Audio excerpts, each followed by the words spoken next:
كلية الفقه الحنفي تقدم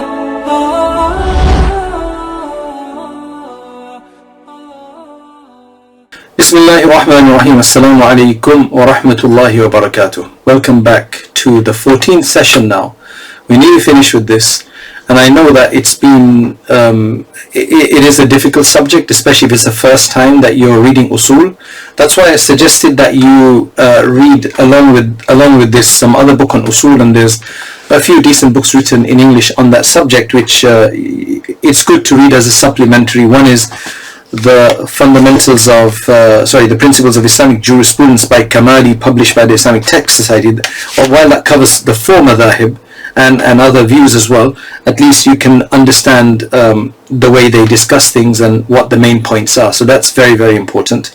And I'll discuss this a bit later when we end this the final session, inshallah. So today we're going to be discussing the two things, al-mahkum bihi, and we're going to discuss the mahkum alayhi, so the person who is responsible and the kind of actions which are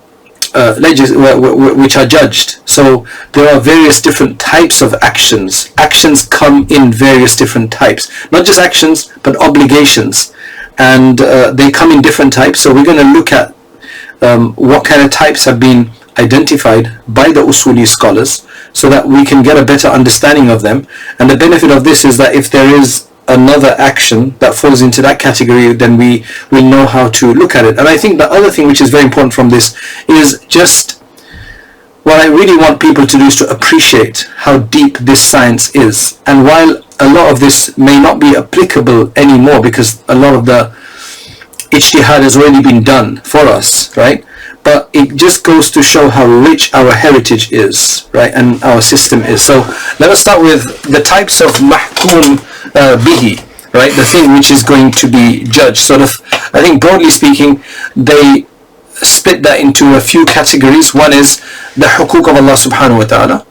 Then there's hukukun nas, so the rights, those matters related to the rights of Allah directly. And number two, those which are related to the people. And then a hybrid in which one of them is dominant and the other one in which the other one is dominant. So that's the four different types of categories that come within the scope of this discussion.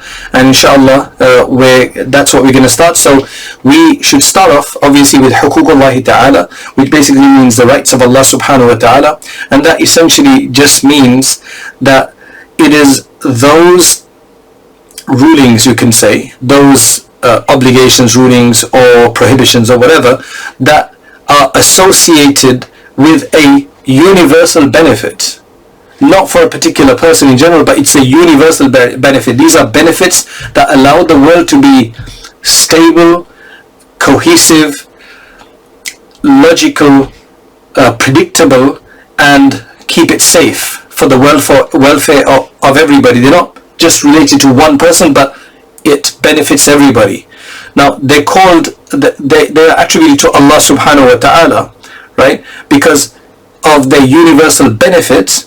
They're not benefiting Allah, but their rights towards Allah, which He's laid down for the whole system to work of this universe, right?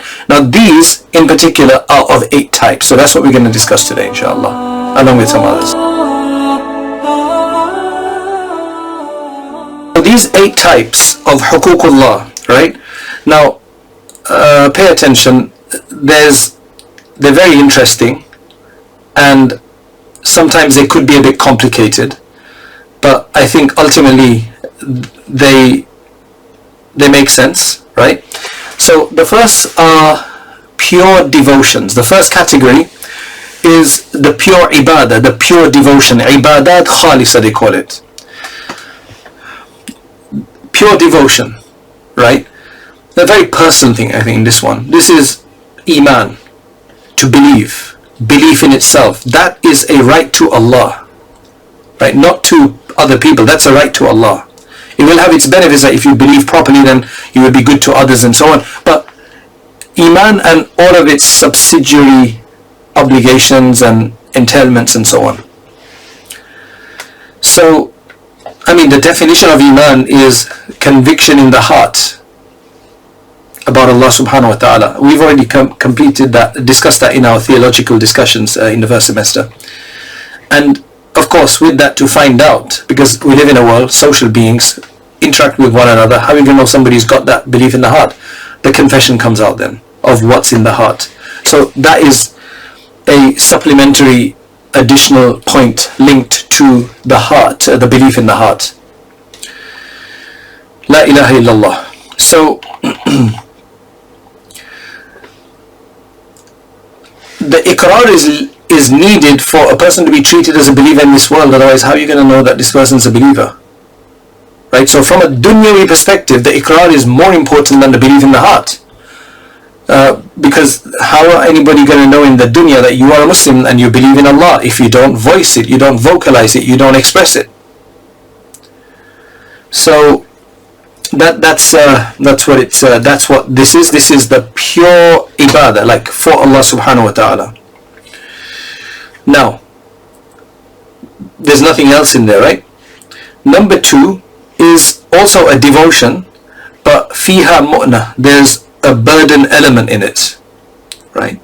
Sadaqatul Fitr is considered that. Now, this might sound a bit unintuitive, but Sadaqatul Fitr, the charity on Eid al-Fitr. So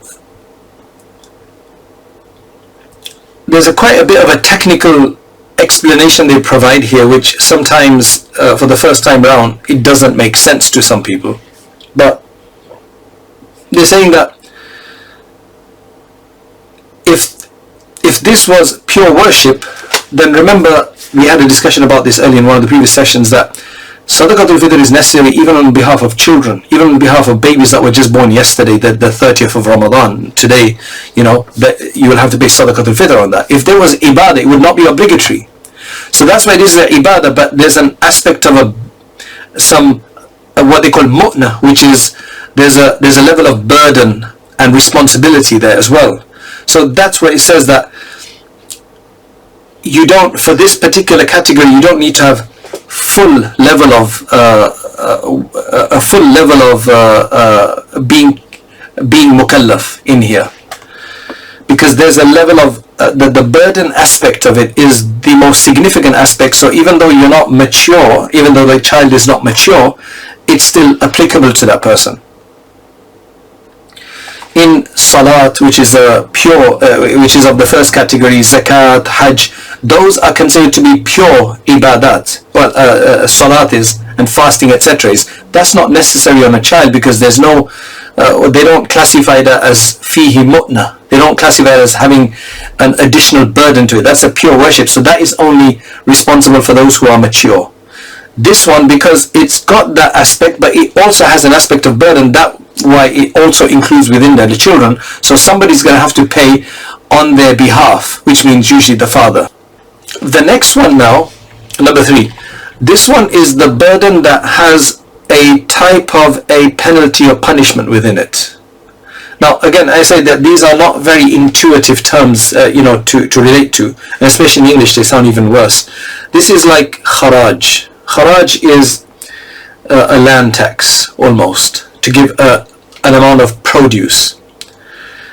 That is not, because that's not a Muslim, so Muslims don't usually pay kharaj.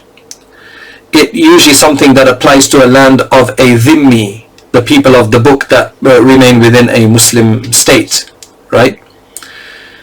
So what happens is that if it was a dhimmi's land and a Muslim then purchased it, then they have to pay kharaj on it rather than ushr, right? So there's different amounts that they would have to give. Ushr would mean that they'll give 1/10. In kharaj, it's a different amount. So that's why if a Muslim buys a non-Muslim's land and it's producing something, they will have to pay kharaj. Why? Because it was difficult to place kharaj in a particular category. So let me just go back a bit. These categories will provide us the direction of the ruling about it. So you have to categorize it first. And the reason there's 8 categories is because there couldn't be any less. They couldn't be comprehensive enough to bring everything in there. That's why they had to literally sometimes make a category for a single action or a single activity, right? So because it vacillated between being a form of a punishment or just a burden, so that's why in one sense it's a burden, and in the other sense it's like a punishment, because it's seen as a kind of a penalty, not a punishment but like a penalty. So that's why that one is classified as mu'natun fiha uquba. Now if you didn't understand that, that's okay, because it's probably not going to play out too much anyway. Okay, the fourth one is the one that's considered to have a sense of burden in there, but so primarily it's a burden, but in there there's a level of ibadat, there's a level of devotion in there. Earlier in number 2 it was primarily devotion with some burden. This one is primarily a responsibility and a burden with a level of ibadah, the other way around. And this, they say, is like the ushr in a ushri land upon a Muslim. However, if a non-Muslim was to buy that, it would become a kharaji land, because that is what suits them most. Okay, number 5, I'm going to quickly go through this because we're not really going to deal with them a lot, but some of these are very intuitive and they will benefit. It benefited me at least to know that. Number 5 is haqqun qa'imun bi nafsihi. This is an intrinsic right. This is one of those activities which are an intrinsic right themselves, by themselves, without any outside aspect for it, right? The examples they give is the 1/5 of the spoils of war, the 1/5 that is taken from treasure that is found buried, that you don't know who it belongs to, because then the state will have a share in that. So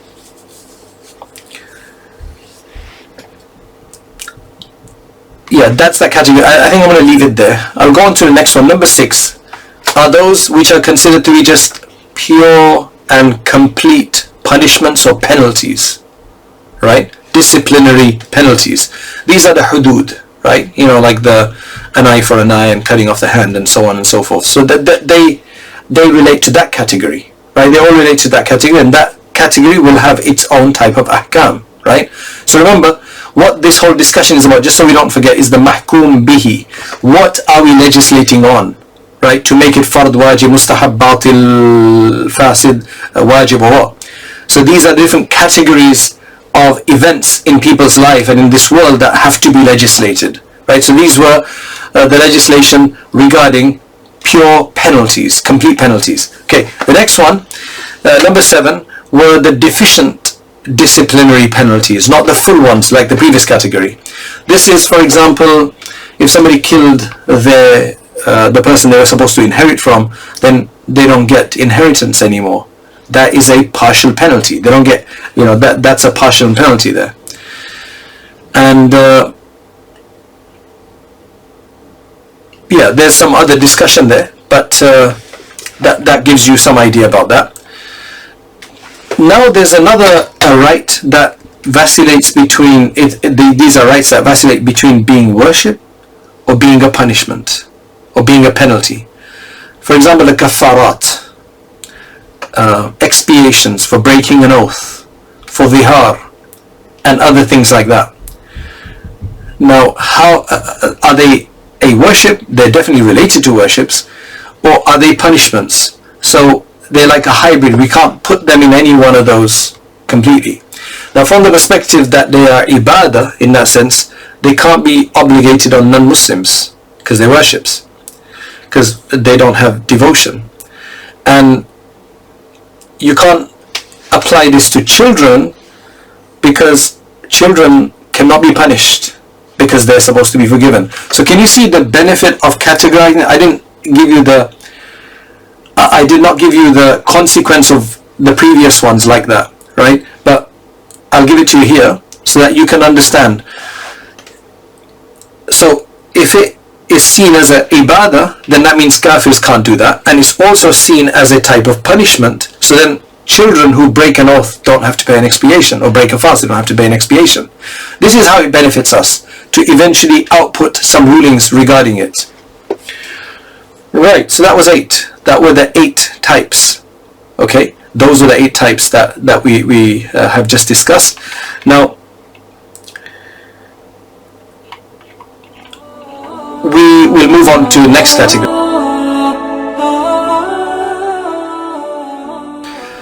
The second category in this, after these 8 which were under the huququllah, Allah's rights category, these all related to directly Allah subhanahu wa ta'ala's right, and it was, as I said, to do with the overall benefit of the world and mankind. These were the huquq al-ibad, where they're much more specific to interpersonal relationships and so on.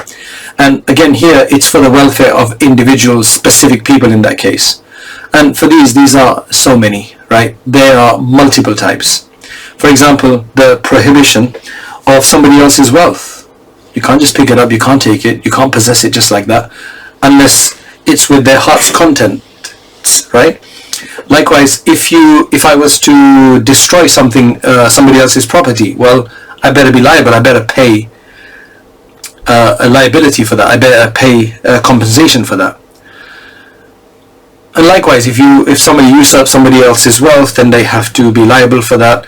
Likewise, if somebody does something bad to somebody, there's a payment to pay, and so on and so forth. For example, if I purchase something of you, then I'm obliged to pay you the price. I've taken your product, I'm obliged to pay you the price of it. Likewise, if there is a contract of nikah that takes place, of marriage, then the man has the right to be intimate, and the woman has the right to receive the dowry, for example. Likewise, talaq, and anything related to that, these are usually huquq al-ibad, and they are so many categories, so we don't list them. Now, the third category then is an interesting category. It's a category in which it's a hybrid of the rights towards Allah, general universal rights, and also the rights to human individuals, to others, so the more specific individual rights. That's the third and fourth category here. The third one, though, is the one in which the right to Allah dominates in there. So it's a right to both, but the side of the right being to Allah subhanahu wa ta'ala, that dominates. So there's more on that side. Example of that, Haddul Qadhaf. So if somebody slanders a chaste woman falsely that she committed zina or something like that, and then they're not able to bring witnesses, because if it's falsely they can't bring witnesses, right? They are penalized for that, and they're punished for that. There's a penalty for them. Who does that benefit? Well, clearly that benefits that woman, but doesn't it benefit more people? Because if this guy is willing to do that, he is willing to do in other people. So he is made an example for others as well. So this becomes a deterrent for people in general, and a lot of our penalties are actually seen like that as well, right?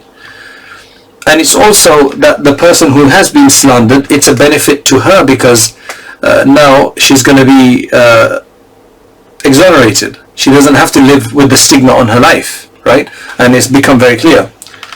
So that is the haqqul abd in there as well. So, okay, so why do we need to know this category? Again, as I said, I did not explain the rulings associated to each one and the benefit, but I'll try with this one again. Is because Allah's right in here dominates, which is the more universal aspect of it. They're saying that when it comes to the rights of Allah, usually there's tadakhul, there's what you would say that there's a amalgamation of responsibilities. That's not a good way to say it, in the sense that, through an example, if there was a person who slandered multiple people, multiple women, for example, right, either with one words or multiple words, how many penalties is he going to be responsible for? How much punishment? Just one punishment will suffice for those 5 slanders, or would it be 5 punishments for 5 slanders? Right?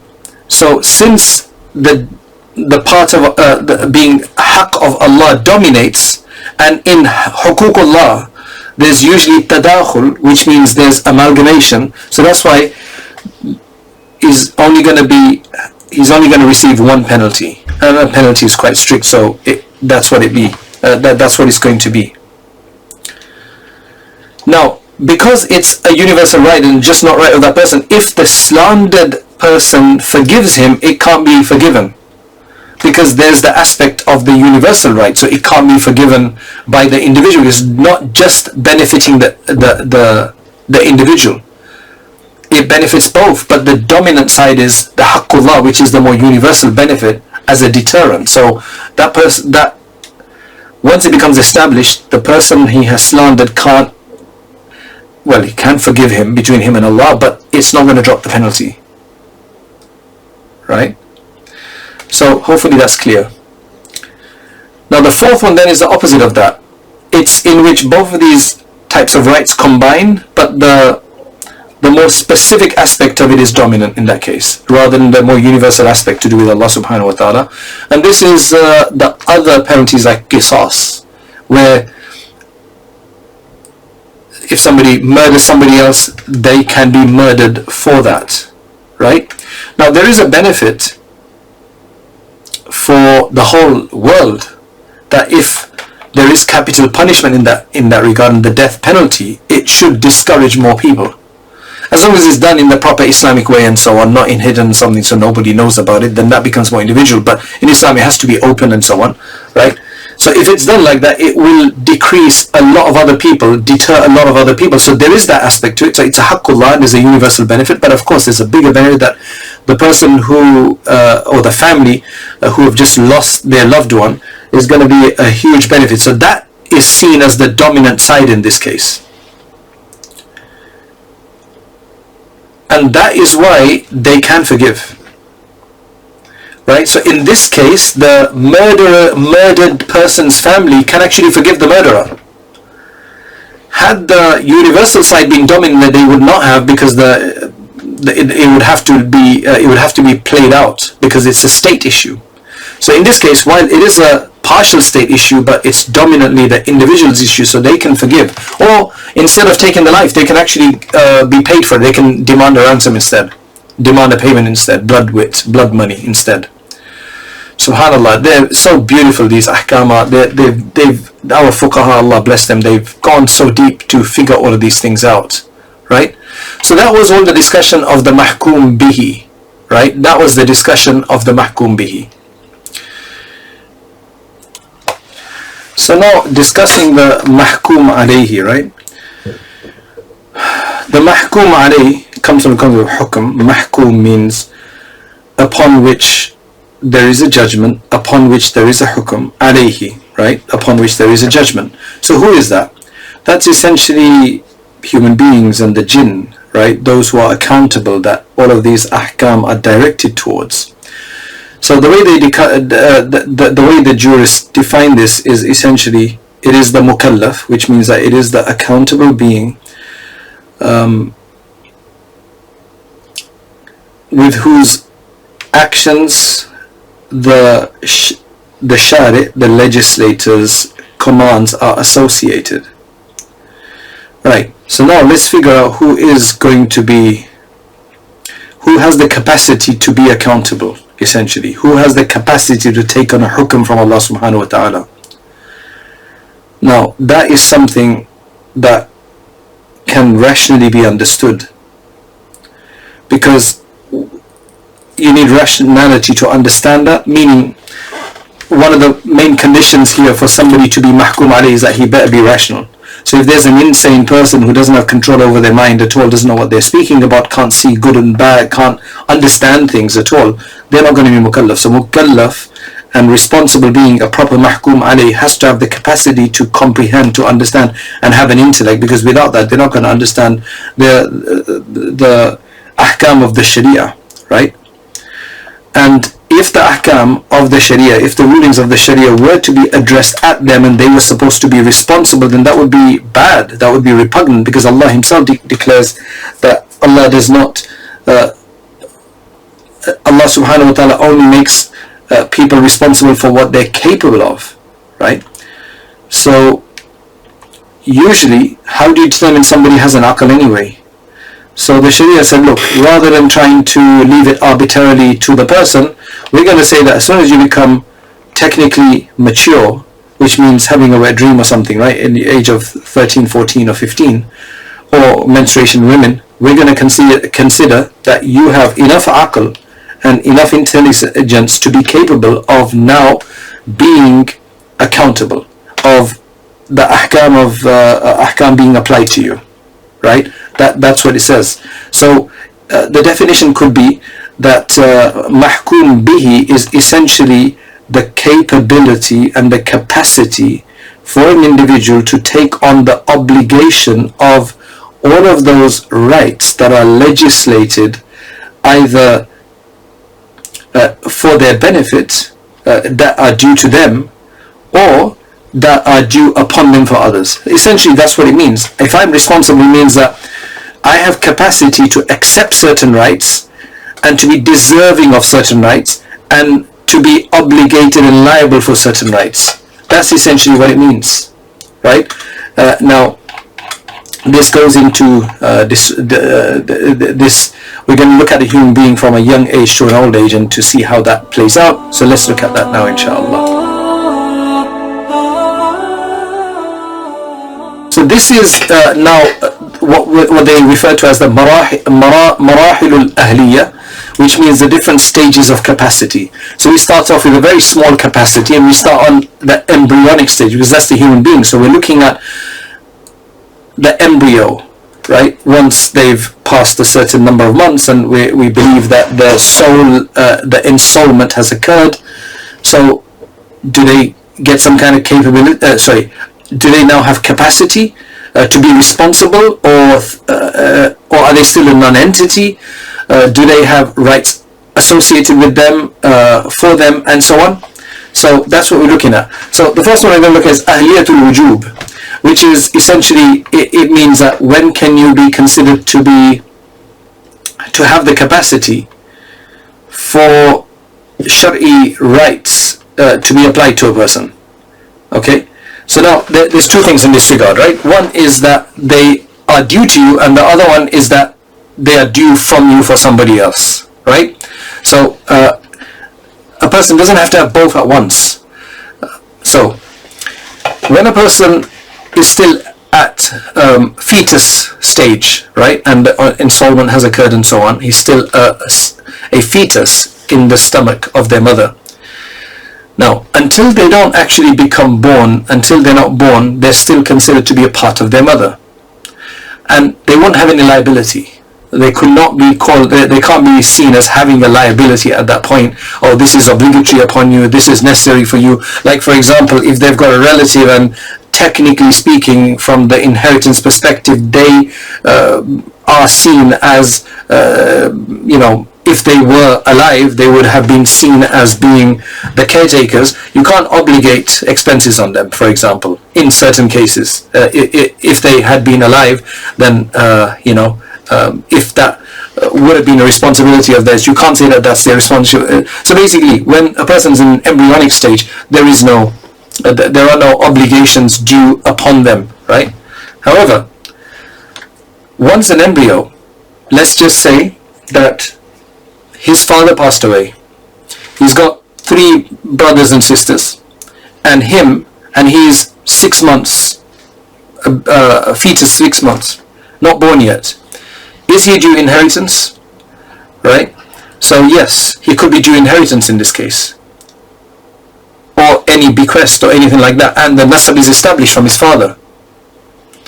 So can you see that it's still there, but there are things which he's entitled to, though nothing can be obligated on him yet. So this is a very, you can say, a basic stage at this point, where he can receive entitlement because he is a human being, right? But he can't be obligated to do it because he is not capable of that. Now that he comes into the world and is still a minor, and now minors can be split into 2. When I say minor, I mean who's not baligh and mature yet. They're split into 2 categories. One is they don't have discerning power yet. They don't understand things and can't put things in perspective yet. And then there's slightly older children, 9, 10, 11, who kind of get things, right? And discerning of that. So we're talking about the first stage here. Now, interestingly, even at this point, even though he doesn't understand a lot of things, right? But now that they're in this world, So they were already entitled to receive as deserving of things that were due to them, but now they will actually become responsible even for things that may be binding upon them through other means, right? So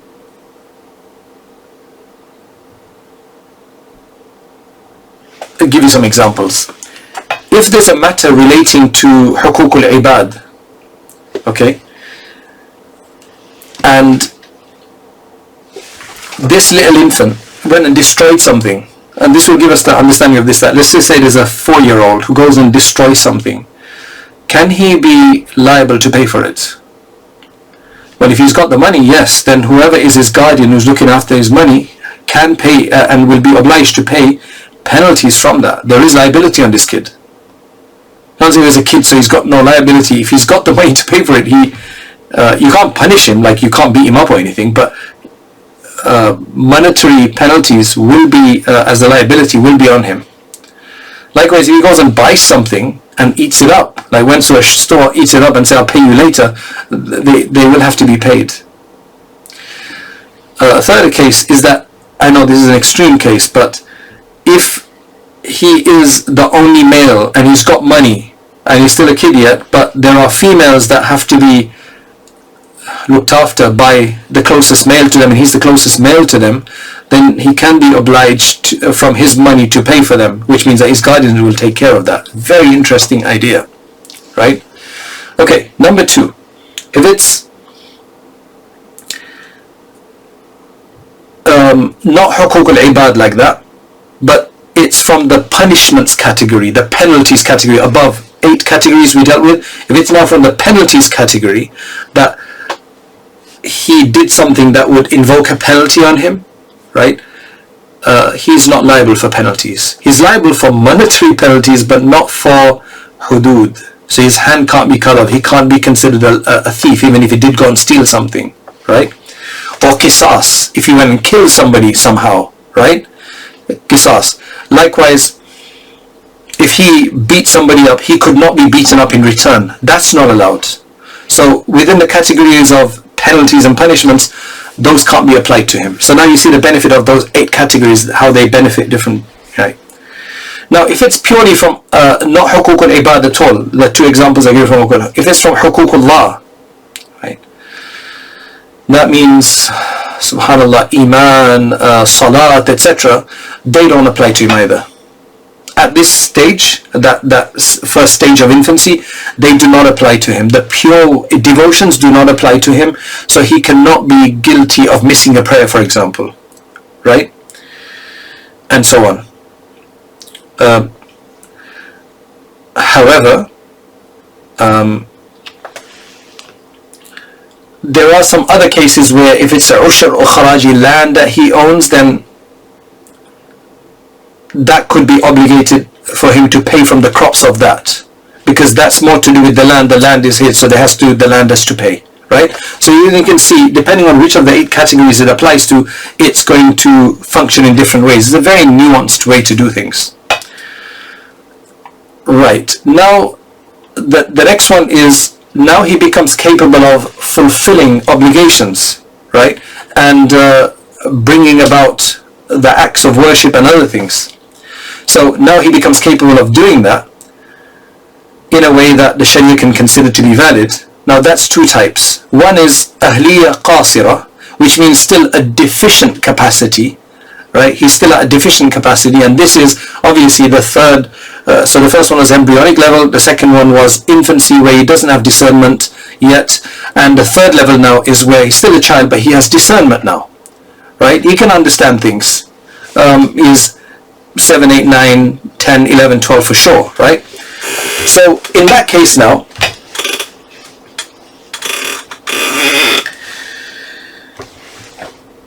it's this person, and there's also another person in this category that he might be mature, but he's feeble-minded, so he doesn't really get things. They're a child mind, though he's 15 years old, 20 years old, makes no difference. So this is that that third level. What's going to apply to him in this case?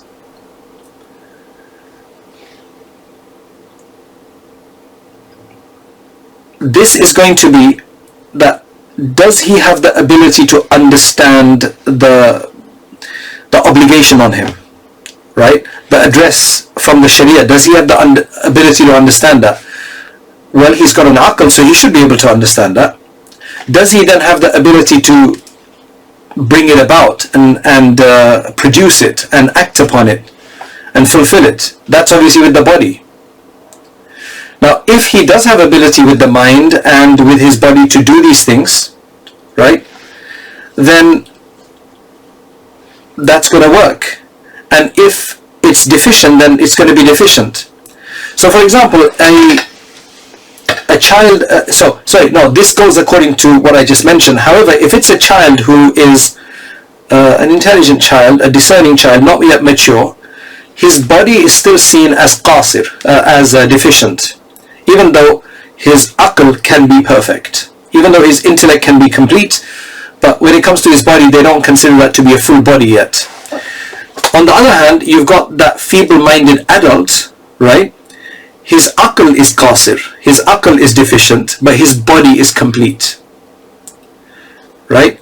So now, you can't obligate him to do these worships, but if he did them, it'd be valid. Because his aql is there, that allows him to do the action. His body may be qasir, so he can't be obligated on it, because you need a full, you need a complete body and complete aql for all the ahkam to be applied to you. Since he's got deficiency in one thing, he's not mukallaf, he's not responsible, but if he did it, then it's valid from him, and there is a benefit that is provided by that.